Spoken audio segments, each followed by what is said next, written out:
എന്തൊക്കെയുണ്ട് വിശേഷം? എല്ലാവരും സുഖമായിട്ടിരിക്കുമല്ലേ? ഞങ്ങൾക്ക് ഇന്ന് രാവിലെ പുട്ടും മീൻകറിയുമാണ്.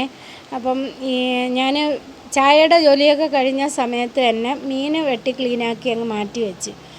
അല്ലെങ്കിൽ പിന്നെ ഈ ജോലി ചെയ്തുകൊണ്ടിരിക്കുന്നതിൻ്റെ ഇടയിൽ പോയി മീൻ വെട്ടാൻ നിന്നാലുണ്ടല്ലോ, അതും നടക്കത്തില്ല ഇതും നടക്കത്തില്ല, ആകെപ്പാടെ ഒരു കൊളാബറേഷനാവും. അപ്പം മീൻ വെട്ടി ക്ലീനാക്കി വെച്ച് തേങ്ങയും തിരുവി വെച്ചിട്ടാണ് ഞാൻ വേവിക്കാനായിട്ട് നിന്നത്. അപ്പോൾ ആദ്യം പുട്ടിൻ്റെ മാവൊക്കെ നനച്ചു കുക്കറിൽ വൻപയർ വെള്ളത്തിയിട്ടിരുന്നതും വേവാൻ വെച്ചിട്ട് പയറിനുള്ള തോരന് അരപ്പ് റെഡിയാക്കി. അപ്പോൾ എൻ്റെ പുട്ടിൻ്റെ കഥ പറഞ്ഞു കഴിഞ്ഞാൽ ഒരു വലിയൊരു ദുരന്ത കഥയാണ്. ആദ്യത്തെ 2 പ്രാവശ്യം ഉണ്ടാക്കുന്നതും ഫെയിലായിപ്പോവും.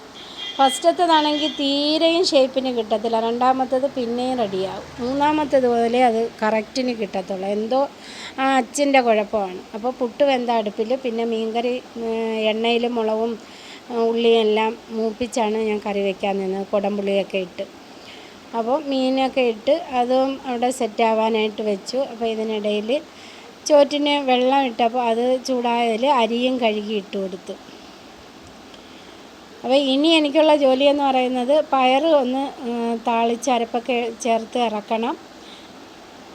ഫ്രൈ ചെയ്യാനുള്ള മീനിൽ മസാലയും തേക്കണം. അപ്പോൾ അരി ഇട്ടിട്ട് വന്ന് ഞാൻ പയർ അടുപ്പി വയ്ച്ചു. അപ്പോൾ ആദ്യം താളിച്ച് അരപ്പിട്ടതിന് ശേഷമാണ് വെന്ത പയറും കൂടി ചേർത്ത് ഉപ്പുമൊക്കെ ഇട്ട് ഇളക്കി യോജിപ്പിച്ചെടുത്ത്. ഈ പയറുണ്ടല്ലോ, നമ്മൾ മുതിരയൊക്കെ തല്ലി കാച്ചുന്നത് കണക്ക് ഉണ്ടാക്കിയെടുത്താൽ നല്ല അടിപൊളി ടേസ്റ്റാണ്. ചെറിയ ഉള്ളി തന്നെ ഇട്ട് വയ്ക്കണം.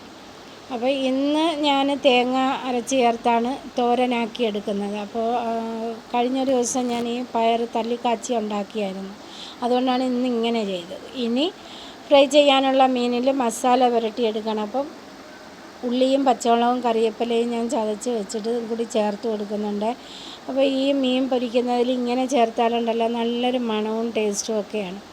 അപ്പോൾ മസാലയും ചേർത്ത് വെച്ച് ഇനി അരി തിളച്ചത് ഇറക്കി തെർമൽ കുക്കറിനകത്ത് വെച്ച് കൊടുത്താൽ മതി, അവൾ സമയമാകുമ്പോൾ എടുത്ത് ഊറ്റിക്കോളും.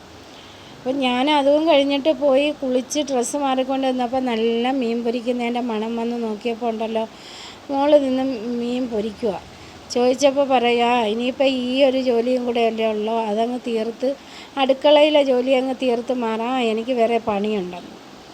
അങ്ങനെ അതും കണ്ടുകൊണ്ട് ഞാൻ കട തുറക്കാനായിട്ട് പോയി.